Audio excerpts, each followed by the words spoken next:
కన్నడ నటి Ranya Rao gold smuggling కేసులో మరో కీలక పరిణామం జరిగింది. ఈ కేసులో బంగారం అక్రమ రవాణా కేసుకు సంబంధించి కర్ణాటక హోంమంత్రి జి పరమేశ్వరకు చెందిన Shri Siddhartha institute of medical sciences వైద్య కళాశాలలపై ఈడీ ఇవాళ దాడులు చేసింది.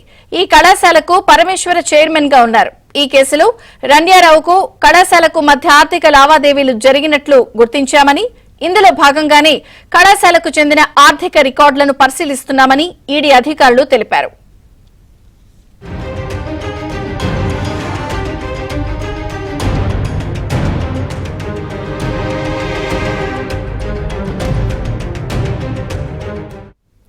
రన్యారావు స్మగ్లింగ్ కేసులో రాజకీయ నేతల హస్తం ఉందనే అనుమానంతో ఇటీవల జరిగిన ఆమె వివాహానికి హాజరైన వ్యక్తులు, ఆమెతో సంబంధమున్న రాజకీయ నేతలను గుర్తించేందుకు నటి పెళ్లికి హాజరైన అతిథులు వారిచ్చిన కానుకలపై అధికారులు దర్యాప్తు చేస్తూ ఉండగా ఆమె వివాహ ఫోటోలలో కర్ణాటక సీఎం సిద్దరామయ్య, హోంశాఖ మంత్రి జి పరమేశ్వర కూడా ఉండడాన్ని గుర్తించారు.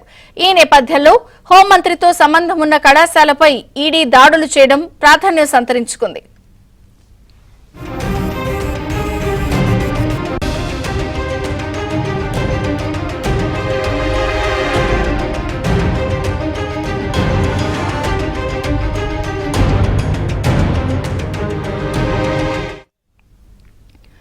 మరోవైపు రన్యారావుకు బెయిల్ మంజూరైనప్పటికీ ఆమె ఇంకా విడుదల కాలేదు. బెంగళూరులోని ఆర్థిక నేరాలను విచారించే ప్రత్యేక కోర్టు మంగళవారం నాడు షరతులతో కూడిన బెయిల్ మంజూరు చేసింది. ఆమెతో పాటు ఈ కేసులో మరో నిందితుడు తరుణ్ రాజు కూడా షరతులపై బెయిల్ ఇచ్చింది. చెరో 2 లక్షల పూచీకత్తుతో పాటు 2 ష్యూరిటీలు సమర్పించాలని ఆదేశించింది.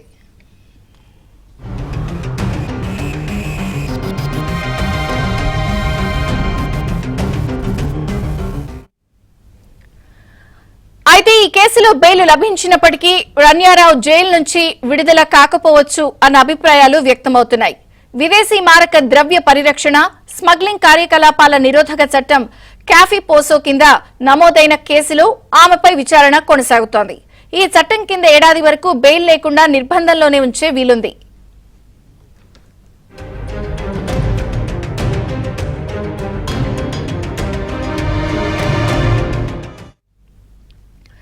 అయితే విదేశీ మారక ద్రవ్య పరిరక్షణ, స్మగ్లింగ్ కార్యకలాపాల నిరోధక చట్టం కింద రన్యారావును నిర్బంధంలో ఉంచడాన్ని ఆమె తల్లి కర్ణాటక హైకోర్టులో ఈ నెల మొదట్లో సవాల్ చేశారు. దీనిపై అభ్యంతరాలు తెలియజేయాలని కేంద్రాన్ని ఆదేశించిన హైకోర్టు కేసు విచారణను జూన్ 3వ తేదీకి వాయిదా వేసింది. ఈ పరిణామాల నేపథ్యంలో రన్యారావు బెయిల్ వచ్చినప్పటికీ జైలు నుంచి విడుదలయ్యే పరిస్థితులు కనిపించడం లేదు. ఇక ప్రస్తుతం గోల్డ్ స్మగ్లింగ్ కేసులో రన్యారావు ఎవరైతే అరెస్ట్ అయ్యారో కన్నడ నటి, ఈ కేసులో కీలక పరిణామం చోటు చేసుకుంది. ప్రధానంగా బంగారం అక్రమ రవాణా కేసుకి సంబంధించి ఆ రాష్ట్ర హోంమంత్రి కళాశాలలో ఈడీ అధికారులు సోదాలు ప్రారంభించాయి.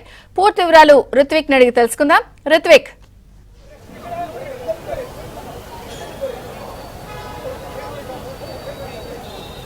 విజయ్ చంద్రిక, కన్నడ నటి రన్యారావు గోల్డ్ స్మగ్లింగ్ కేసులో సంచలన విషయాలు వెలుగులోకి వస్తున్నాయి. ఈ కేసు దాదాపుగా కూడా 4 నెలలుగా కూడా ఈ విచారణ అనేది కొనసాగుతుంది. ఈ విచారణలో అనేక విషయాలు వెలుగులోకి వస్తున్నాయి. అయితే నిన్న మంగళవారం ఆమెకి కోర్టు బెయిల్ మంజూరు చేసింది. మంజూరు చేసినప్పటికీ ఆమె ప్రస్తుతం పరప్పన అగ్రహార జైల్లోనే విచారణ ఖైదీగా ఉన్నారు. అయితే విదేశీ మారక ద్రవ్య పరిరక్షణ, స్మగ్లింగ్ కార్యకలాపాల నిరోధక చట్టం కింద ఆమె మీద కేసు నమోదు చేశారు. ఆమె మీద విచారణ జరుగుతుంది. ఈ విచారణ నేపథ్యంలో ఈ కేసు ఉపయోగించిన నేపథ్యంలో ఆమె ఏడాది వరకు కూడా ఆమె శిక్ష అనుభవించే అవకాశం ఉంటుంది. ఎందుకంటే ఈ చట్టాన్ని ఉపయోగిస్తే ఆమె వెలుపలికి వచ్చి ఏదైతే ఈ స్మగ్లింగ్ కేసులో ఉన్న వ్యవహారాలను ఆమె తప్పు పట్టించడం కానీ ఈ విచారణకు సహకరించకపోవడం అంటే కారణాల దృష్ట్యా కూడా ఈ చట్టాన్ని ఉపయోగిస్తారు. ఈ చట్టాన్ని ఉపయోగించిన కారణంగా ఆమె జైల్లోనే ఉండే అవకాశం ఉంటుంది. మరోవైపు ఆమె తల్లి హైకోర్టును కూడా దీని మీద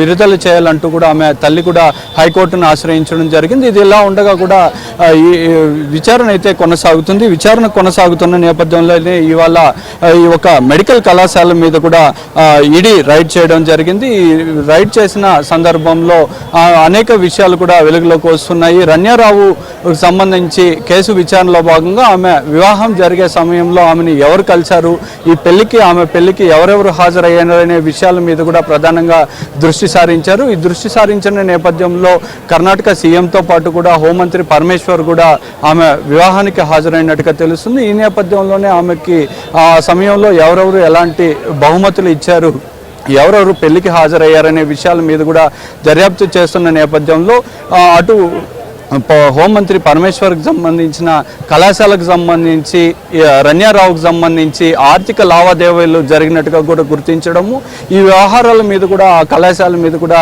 రైడ్ అనేది కొనసాగుతుంది. ఈ రైడ్ కొనసాగే సమయంలో ఈ ఎలాంటి విషయాలు వెలుగులోకి వస్తాయి, నిజంగా ఈ రాజకీయ నాయకులతో తొలి నుంచి కూడా ఈ కేసులో సంబంధాలు ఉంటాయని వార్తలు వస్తున్న నేపథ్యంలో ప్రస్తుతం ఈ రైడ్ అనేది కూడా సర్వత్రా ఆసక్తిగా నెలకొంది. దేశవ్యాప్తంగా కూడా రన్యారావు కేసు అనేది సంచలనంగా మారింది. ఈ నేపథ్యంలోనే ఇటు రాజకీయ వ్యవహారాలు కూడా ఉన్నాయి అనే విషయాల మీద కూడా ఇప్పుడు సర్వత్రా ఆసక్తి అయితే నెలకొంది. Thank you.